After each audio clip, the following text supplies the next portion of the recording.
Welcome guys our public school online classes.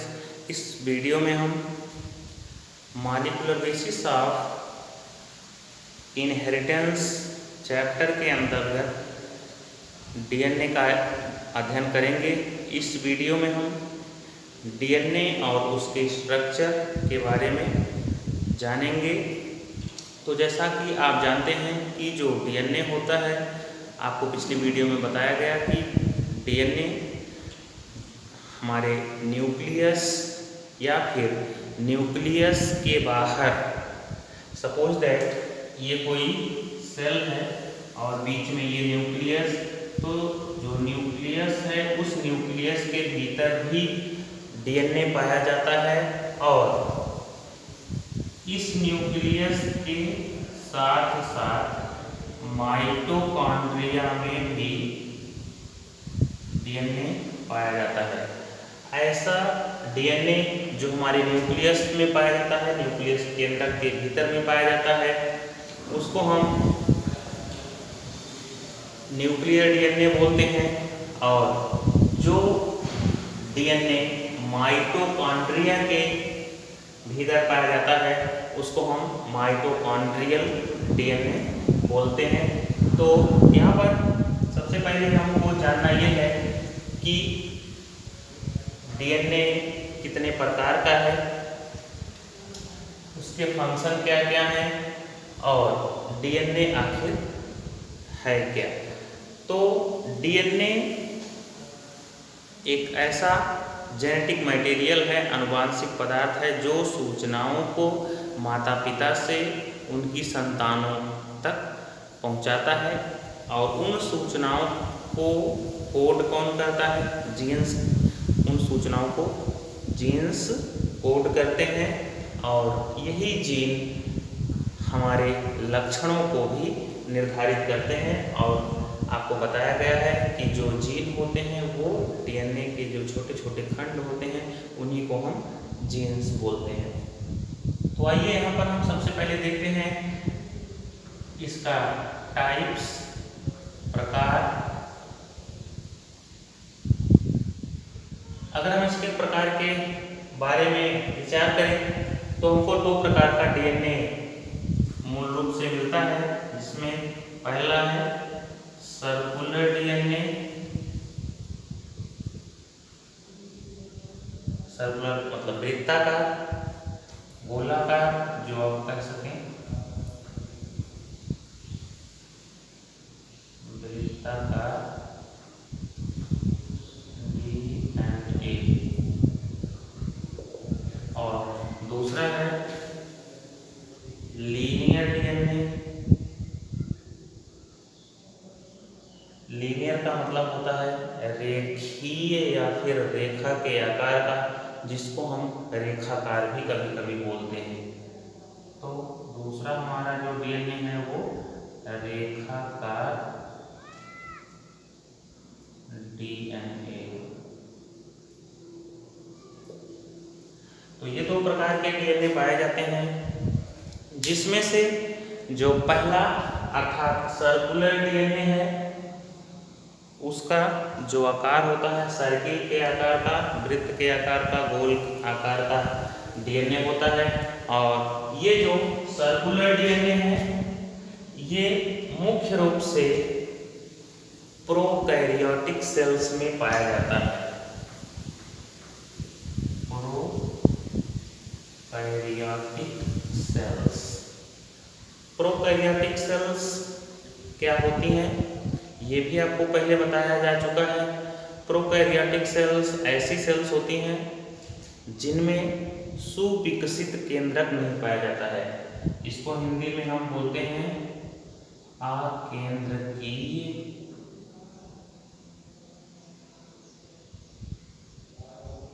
कोशिका। तो ये जो सर्कुलर डीएनए, वृत्ताकार डीएनए है, ये प्रोकैरियोटिक सेल्स में पाई जाती हैं।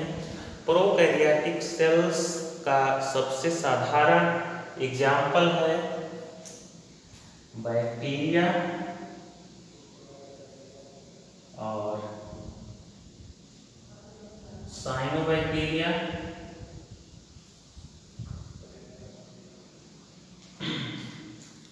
बैक्टीरिया और साइनोबैक्टीरिया। बैक्टीरिया को हिंदी में हम जीवाणु बोलते हैं और साइनोबैक्टीरिया को हम एक और नाम से जानते हैं जिसको ब्लू ग्रीन एल्गी या फिर नीली हरी शैवाल भी हम बोलते हैं। और ब्लू ग्रीन एल्गी, नीली हरी शैवाल,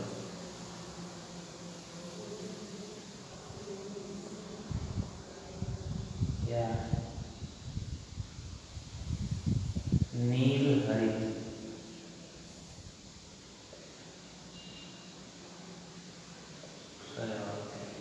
इस नाम से जानते हैं इसको।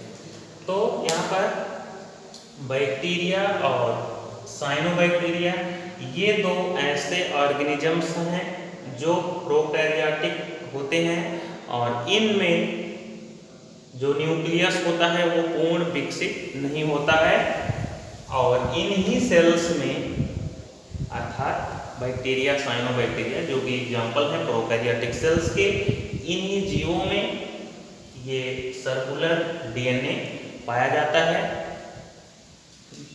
दूसरा है हमारा लीनियर डीएनए जिसको हम रेखीय डीएनए या फिर रेखाकार डीएनए बोलते हैं। ये जो लीनियर डीएनए है ये प्रोकैरियोटिक और यूकैरियोटिक दोनों प्रकार की सेल्स में पाया जाता है।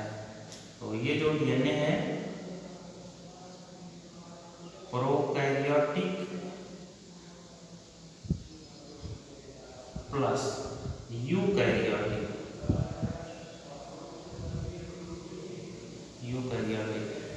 दोनों प्रकार की सेल्स में पाया जाता है। दोनों प्रकार की कोशिकाओं में ये पाया जाता है।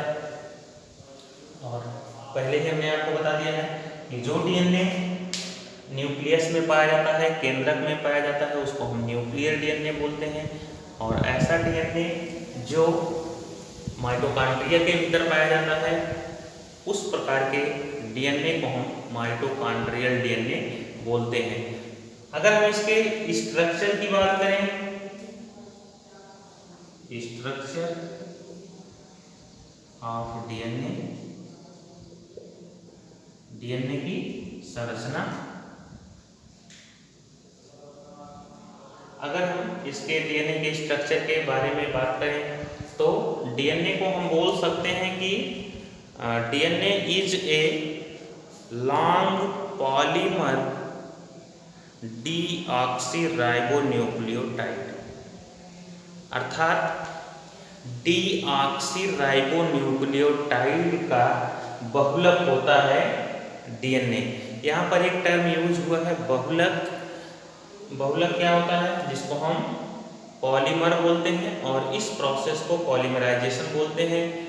जब किसी पदार्थ की छोटी छोटी इकाइयाँ मिलकर एक बड़ी इकाई का निर्माण कर लेती हैं तब हम ऐसी प्रक्रिया को पॉलीमराइजेशन या फिर बहुलीकरण बोलते हैं।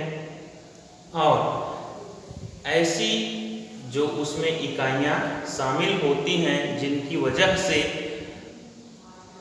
बड़ी इकाइयाँ बनती हैं छोटी इकाइयों से, उन छोटी इकाइयों को हम मोनोमर्स बोलते हैं या फिर मोनोमर सिंगुलर में बोलते हैं। तो जो डीएनए होता है वो क्या है? Polymer of deoxyribonucleotide.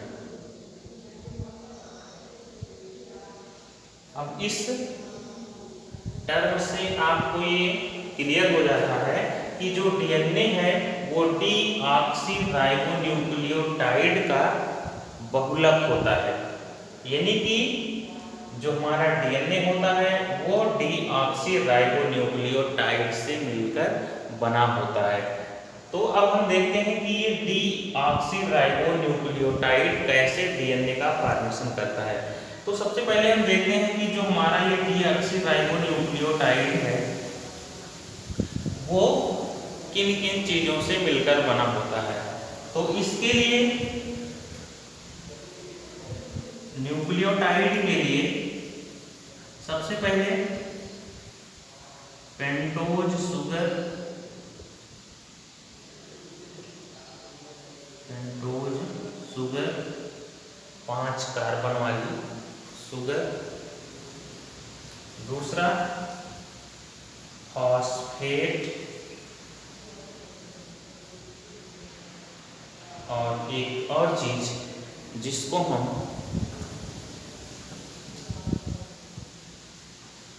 शामिल करते हैं इसमें,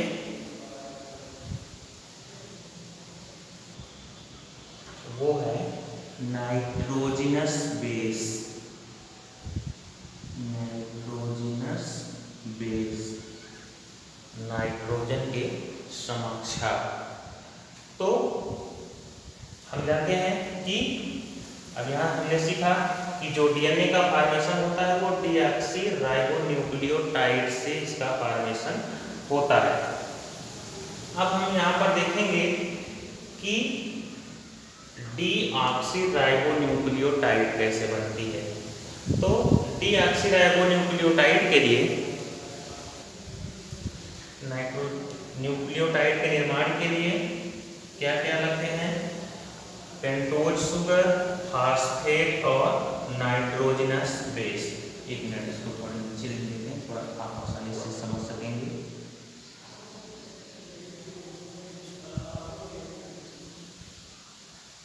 अब यहाँ पर इन दो चीजों को अगर हम लेकर चलें तो पेंटोज शुगर और नाइट्रोजिनस बेस, ये दोनों जब आपस में जुड़ जाते हैं तब ये बना देते हैं न्यूक्लियोसाइड। ध्यान देंगे, न्यूक्लियोसाइड। पेंटोज शुगर और नाइट्रोजिनस बेस जब आपस में एन ग्लाइकोसिलिक बॉन्ड से, एन ग्लाइकोसिलिक बॉन्ड, एन ग्लाइकोसिलिक बंध से जब पेंटोज शुगर और नाइट्रोजिनस बेस आपस में जुड़ जाते हैं तब वो क्या बनाते हैं? न्यूक्लियोसाइड। अब इसी न्यूक्लियोसाइड में हमारा जो थर्ड पॉइंट बचा था फॉस्फेट। फॉस्फेट, अब यही फॉस्फेट जब न्यूक्लियोसाइड से फिर जाकर जुड़ जाएगा तब हमारा बन जाएगा न्यूक्लियोटाइड। यहाँ पर हम लिख सकते हैं कि ब्रैकेट में phosphate plus nucleoside, nucleoside form करता है न्यूक्लियोटाइड।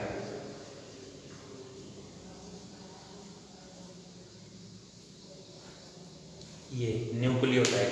अब यहाँ पर क्योंकि न्यूक्लियोटाइड जरूरी होता है डीएनए के फॉर्मेशन के लिए, तो यही न्यूक्लियोटाइड की कई सारी इकाइयां आपस में मिलकर डीएनए का, हमारे डीएनए का फॉर्मेशन करती हैं। तो यहाँ पर आपने क्या देखा कि हमारा डीएनए कैसे बना होता है। तो हमारा जो डीएनए होता है किसी भी जीव का, जो डीएनए होता है वो डीऑक्सी राइबोन्यूक्लियोटाइड का पॉलीमर होता है, यानी कि बहुत सारी न्यूक्लियोटाइड की इकाइयां आपस में जुड़कर एक बड़ी सी इकाई का निर्माण करेंगी जो डीएनए के रूप में होती है। अब डीऑक्सी राइबोन्यूक्लियोटाइड या फिर सिंपल भाषा में हम इसको न्यूक्लियोटाइड बोलते हैं। न्यूक्लियोटाइड के बनने के लिए क्या क्या आवश्यक होता है? पेंटोज शुगर, नाइट्रोजिनस बेस और फॉस्फेट ग्रुप, या फिर फॉस्फेट बोलते हैं सिंपली हम। तो अब यहाँ पर पेंटोज शुगर 5 कार्बन वाली शुगर और नाइट्रोजिनस बेस, नाइट्रोजन के समाक्षार, बेस का मतलब होता है क्षार या समाक्षार, ये दोनों जब आपस में कंबाइंड करते हैं तब बनता है हमारा न्यूक्लियोसाइड। और फिर हमारा तीसरा पॉइंट बच रहा था फास्फेट। यही न्यूक्लियोसाइड जब फास्फेट से जुड़ जाता है तब हमारा न्यूक्लियोटाइड बन जाता है, और यही न्यूक्लियोटाइड की बहुत सारी इकाइयाँ आपस में मिलकर डीएनए का फॉर्मेशन करती हैं।